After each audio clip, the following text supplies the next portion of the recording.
Success இதை நோக்கி தான் வாழ்க்கையில எல்லாரும் உழைக்கிறோம்.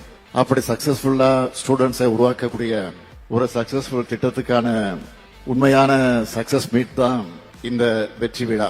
உங்க கனவுகளுக்கு சிறகுகளை தந்து நான் முதல் திட்டம் உங்க எல்லாரையும் இன்றைக்கு உயர்த்தி இருக்கு. என்னை பொறுத்த வரைக்கும் தமிழ்நாடுனா சிறந்த கல்வித்தரம், சிறந்த பயிற்சி, எதிர்காலத்துக்கு உத்தரவாதம் அளிக்கிற உன்னதமான உயர்கல்வின்னு எல்லாரும் சொல்லணும். அதை இந்த நான் முதல் திட்டம் சாத்தியப்படுத்தி இருக்கு. அந்த வரிசையில தான் இன்னைக்கு வெற்றி நிச்சயம் திட்டத்தையும் தொடங்கி வச்சிருக்கிறேன். மாணவர்களான நீங்க வளரணும், வளர்த்தெடுக்கணும் தான் ஏராளமான திட்டங்களை நாங்கள் இன்னைக்கு செயல்படுத்தி கொண்டிருக்கிறோம். கல்வியை இறுக பற்றிக் கொள்ளுங்கள். உங்களுக்கு சப்போர்ட் பண்ண நான் இருக்கேன். நம்ம திராவிட மாடல் அரசு இருக்கு. நாங்க உருவாக்கி தரக்கூடிய வாய்ப்புகள் எல்லாத்தையும் நீங்க பயன்படுத்தி நான் முதல் திட்டம் மூலமா இன்னும் பல முதல்வர்கள் உருவாகணும். உழைப்பு இருந்தால் வெற்றி நிச்சயம், திறமை இருந்தால் வெற்றி நிச்சயம், உறுதி இருந்தால் வெற்றி நிச்சயம், வெற்றி நிச்சயம்.